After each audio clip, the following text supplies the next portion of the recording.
We are back with some more HBCU football talk. A lot of y'all were commenting saying that y'all want more of this HBCU talk with me and Michael. And here it is. We have this new segment set up. So let's just get into it. But first, before we start, I do want to talk about the Southern versus North Carolina Central game. I'm just gonna give a quick recap about that. Southern ultimately came out short, and we always see in these SWAC versus MEAC games, the SWAC normally loses, but the MEAC normally has the upper hand. But when it's Jackson normally pulls out. But just against other teams, the MEAC has the upper hand, and we saw that in this week 0 kickoff classic, Southern versus North Carolina Central. Southern did show flashes on the run game. It was dominant last year. It looks dominant again this year, but it's just like the little things outside of the run game. The passing could have been better. The defense could have been better. I will say this: Southern kept it close. They went into halftime leading 14-10. But after that, it's just like what was working for them in the first half just wasn't working in the second half. And like I said before, they showed the flashes with the run game, but everything has to be working. Now, don't get me wrong. I still think Southern is like still up there to compete and literally go back to the SWAC championship. Just how good of a team they are. They can still even win the SWAC West. And as y'all see, I'm wearing my Grambling stuff today. But I hate to say, but Southern is probably still the best team in the SWAC West, and it's going to be a long season. So I wouldn't count any team out. I wouldn't make any assumptions for them. But that's just a quick recap. But jumping into our first topic, Jackson State. They won. They won last year. They won with Dion, so they made a name for themselves in the SWAC as the best team, the team to beat. Michael, just do you think like Jackson State can go back and win back to back to back, because they are a pretty good team. They have returned a lot of players, and they're bringing back offensive player of the year from their offensive player of the year from last year. Right. Yeah, I absolutely do see Jackson State repeating, and it's based on really what you just said. The talent coming back, the strong recruiting that Jackson State has put out, the momentum and the experience, key matchups. The list goes on, and then like you said, their quarterback, Jacobian Morgan, SWAC Offensive Player of the Year. I think Jackson State still has basically haven't lost anything. And I think Jackson State still has the roster, still has the depth. Even if they did lose players, I still think Jackson State is a dangerous threat in the SWAC and also a dangerous threat to win the SWAC again this year. Yeah, and I mean, like you said, they literally brought any player that they lost, they just replaced it. And when you get a school as good as Jackson State, people are going to want to go there. So they got transfers that want to go there. They got Right. the coaching staff to win. And I just think right now the impact that Deion Sanders left on that school, we're going to see that for a good while. And I think it's just going to be a matter of time. I'm not going to jump the gun and say like, hey, Jackson State is going to win the SWAC championship, but like I think they have a very good shot. Them and Southern just have the two best shots to win it. They're the best all around teams Right. in the SWAC, whether you like it. And as much as I want my school Grambling to win, I just think right now they are not there. But hey, when we talk about Grambling later, you'll see why I say what I say. But jumping into our next little quick topic, the most approved coming into this next season, we saw some teams, they got better this offseason. They brought in recruits, but they still have to just fix the inconsistencies they had last year. Right. And I know we do talk about Grambling a lot, but I know one team for me that I would want to see do better is Mississippi Valley. Um, Mhm. I think like just for the longest, they've always been a bottom feeder of the SWAC. Right. I really would like to see something different this year. Maybe like to see them not even make a championship push, but at least just have more wins than they did last year. The Mhm. biggest thing is what can y'all fix going into next season that you couldn't last year. So the inconsistencies on the offense and the defense, that has to be fixed. And as the weeks Right. go on, I'll continue to talk more about Mississippi Valley, but they're just a team alongside UAPB. But I think UAPB is a talk for another day. But Mississippi Valley would have to be my pick for the team that just has the most approved coming into 2025, because hey, your coach could be on the hot seat if you don't do well. And we're seeing a repeating pattern of Mississippi Valley just finishing last. Hmm. Yeah, and the team that I see improving that could be a upcoming rise in the SWAC, I'm gonna go Alcorn State University. And the reason why I'm going with Alcorn State is because they're poised to take a major step, and some analysts are predicting them. I wrote this down, and there a lot of analysts are predicting Alcorn to win the SWAC West Division in 2025. I'm not against that. And now in his second season, the head coach Cedric Thomas appears to have the program on the upward trajectory, and he does. I mean, you look at the community and experience, the boost support from transfers. Then also, you got to think back to last year, a strong 2024 performance. Alcorn State finished second in the SWAC West last season with a 5-3 conference record. So they already starting from a strong foundation. So building on this success, adding talent gives them excellent chance to improve their standing in 2025. Because let's not forget, Alcorn was also a dangerous team that Mm-hmm. Grambling had a tough. You can go to history if Yeah. Grambling relative. I Grambling, believe in that, and I believe in that division, the SWAC West Southern. Well, in the past, it was always Gremlin, Southern, Alcorn, but recently it's been Southern Alcorn. And like, although I did say Southern has a very strong chance of making it to the championship game, Alcorn is just right behind them. Because let yep, me let me just look at this really quick. Because yeah, last year they were only 2 losses behind Southern. So it's just like little things. And the Southern, they were 8-5, 7-1 conference, and Alcorn was 5-3 in their conference record. So just 2 games behind. And I know Alcorn when Grambling played them, Grambling actually almost beat Alcorn. But while watching that, you could see that Alcorn just would lose or have these games so close off of just little things, like fumbling the ball or turnover on downs, just the minor things. So I really do think if they can fix that this season, and which I believe they really did, because a team doesn't come into a new season without having to address the issues from last season. right, Alcorn is a dangerous team, whether you like it or not, and they're a team that can very compete. They can compete with Southern for that SWAC West title. absolutely. Yeah, I wouldn't really sleep on Alcorn. I can care less of how their season's been. Alcorn is still Alcorn State. Hmm. If you're a Grambling person, if you're a SWAC person, you know that when it came down to the SWAC West, it was always, either a last second field goal or a last second touchdown, or, Grambling and Alcorn, they've always had tough games. They've always had competitive games where it's down to the wire. So regardless of, the head coach, regardless of wherever they're at, Alcorn is still Alcorn. So I feel that Alcorn is that team that could possibly, and there are many other teams. I got many other teams on this list, but if I had to choose one, I would go with Alcorn State. It's just, it's just history that. I think them and Southern are the 2 teams to beat, and the 2 teams that Gremlin has to really just not even just Gremlin, but just teams in general in the SWAC West just have to look out after. But speaking of Grambling, we always do our weekly recaps, or not even recaps, but our updates and pregame updates.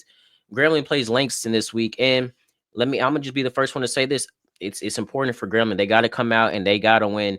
Gramblings, the first 4 games you got Langston, you got Ohio State, you got Kentucky State, and you got Commerce, Texas Commerce. If it's Texas Commerce or UA, whatever you call them, Yep. but those are the teams that they face.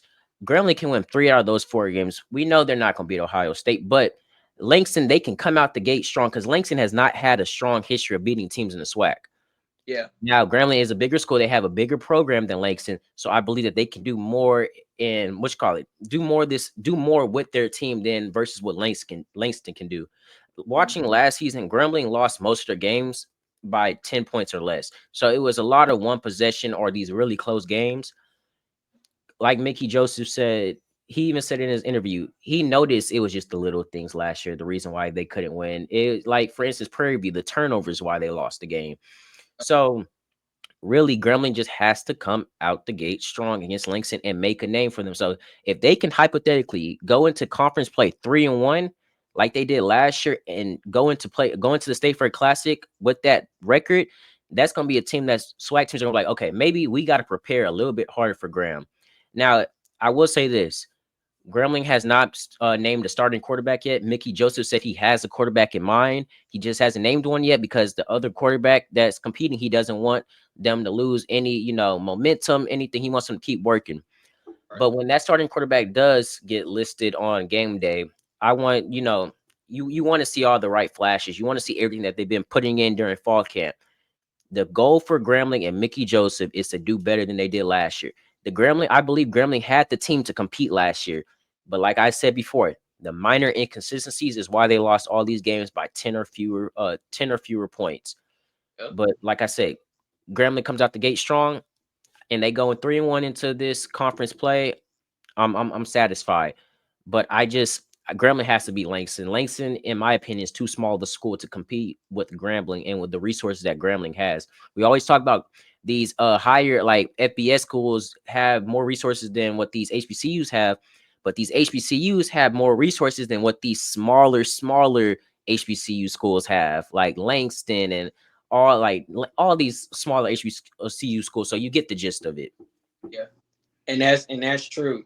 And I'm gonna say this: regardless of how small Langston is, Grambling don't need to be sleeping on Langston at all. I care less what conference this team come from. I can care less how small the schools come from. At the end of the day, like you said, Deuce, the main thing here is Grambling needs to come out. They need to come out. Yes, they got to come out strong. They got to. They need to be physical. They need to be fast. Grambling needs to first of all, especially on offense. Grambling need to have that flashy offense that we're used to seeing, regardless of whoever the starting quarterback is. Whoever the starting quarterback is, it is their responsibility to lead this team, Command this offense. drive the offense, Score. because ain't nobody trying to settle for no field goals. I'm not saying Grambling is doing that, And but then, and I will say this: they had a lot of drives last year where they couldn't even get past the 50-yard line, in my opinion. And they had a good amount of drives where they just stalled out and got field goals. Field goals do not win you the game. Touchdowns win you the game. So when Grambling on Saturday in Shreveport, Grambling first drive, ideally come out, score. Next drive, come out, score. Maybe it's cool if you get one or two field goals, but the goal and the point of the game is to score. We saw and I'm just gonna go back to the Southern North Carolina Central game. North Carolina Central didn't beat Southern by just hitting field goals. They won by scoring the ball. yeah, they brought the flash. They were able to run the ball. They were able to pass the ball. But if you saw the game, they were depending more on their running back because their running game was clicking. I feel like if Grambling can find that sense of momentum, if you can run the ball, cool, keep running. If you got a flashy running back that can make players miss, if you got receivers, number two, if you got receivers that can make contested catches and can run consistent routes and not overrun the routes, and then also your offensive line. Can your offensive line get protection? How good is Grambling offensive line this year? Because also remember, Grambling offensive line wasn't terrible, but at times Miles Crawford. They could have been better. They could have been better. They could have been better. Right. So that's the main question here is, how's the offense this year? Has the offense improved under Mickey Joseph now as the head coach? And I would say that it was his first year last year, so he had a little bit of okay. This is my first year, but this is your second year with the team. So you really all these minor stuff you got to fix it because there is no excuse if you have a losing record this year. Because with Grambling, like they did Hugh Jackson, they will get rid of you and find the coach that they need to win. But the most important thing, in my opinion, about this Langston game is you get to see the team that Grambling is for this 2025 season. No matter how big or small their school is, you get to see the fight and how this team is going to perform against these other schools. If they can move the ball well, if they can command the offense well, if the defense can play well, if the coaching is on point, if the kicking is on point, everything has to work like a well-oiled machine for Grambling to win. And hey, I'm not trying to talk down on Langston or anything, but I believe Grambling has a better players and a better talent to not lose this game. And if they lose this game, that's going to be a bad look on them. At the same time, regardless of the talent, Grambling has to show that talent. It might look good on paper. It might look good in the highlight reels that you see on Instagram. But highlight reels and paper do not matter. It's all going to come down to how can these players perform on and off the field.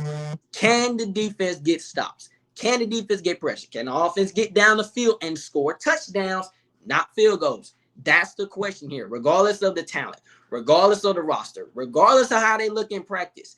It all's going to come down. How has Grambling performed, and how is Grambling looking this time compared to last year? And also, regardless of how Langston, I'll say this again, I'll say it again, regardless of how small Langston is, this could be a different Langston team than they were last year. This could be a whole different team here. So don't look at the school size, look at the team. Because Langston can come out better than Grambling. It's possible.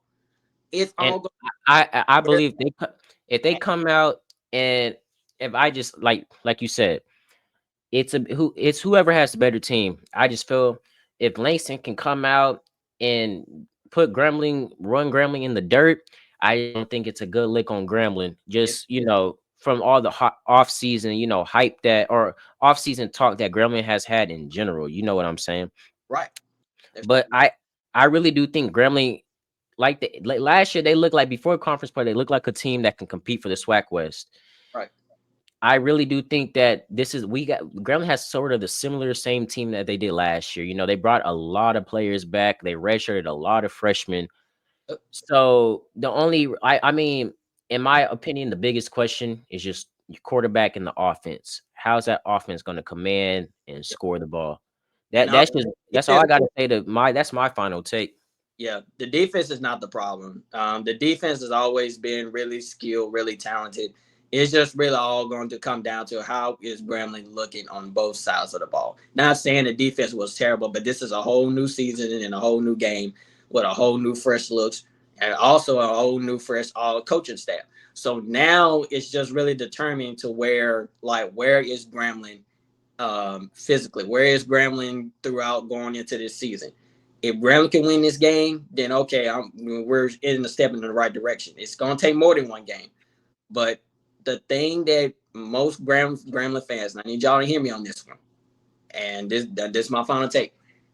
If Grambling can come out scoring the ball, if Grambling defense can get stops, get turnovers, and also if the quarterback, whoever the quarterback is he accurate?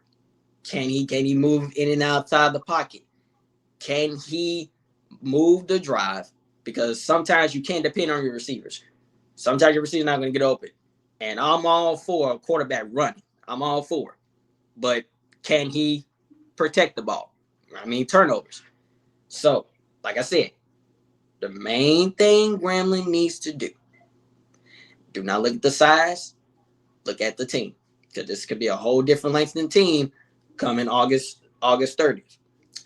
Your offense, where are you? Are you back? Are you like we're developed, we're different, we're movable, we're more movable than we were last year. Grambling just needs to find that poise on what's working and what's not working. Find that poise, like North Carolina Central, what they did against Southern. They found what worked and they won the game. They stuck with it. Find that poise. And I feel like if Grambling can find that poise, Deuce, we're going somewhere. Grambling could possibly end up winning this game. But it's all going to determine how they come out, how the offense starts, and how the defense starts. That's just bottom line. This is a whole new Grambling team. This is a whole different season. So if I'm Mickey Joseph, this is your last shot. I think it is. So Grambling, figure out where are you? What's the face of Grambling? Are we back? Or does some more changes need to happen? That's just all it is. Point blank. Yeah, I'm just gonna say this to close it out. Grambling just cannot keep having these like mid seasons, where they just look average. Yeah. That's not the programming. That's not the legacy that these teams before them built. Grambling is known to be a winning team.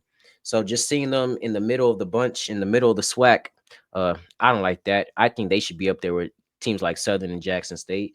And Yep. as much as I hate it, I really hate to say that right now Southern just has the better team overall. But hey, we don't know how the season is going to play out yet. but just speaking from previous years. Right now, Southern does have the lick on Grambling because they have won the Bayou Classic in recent years.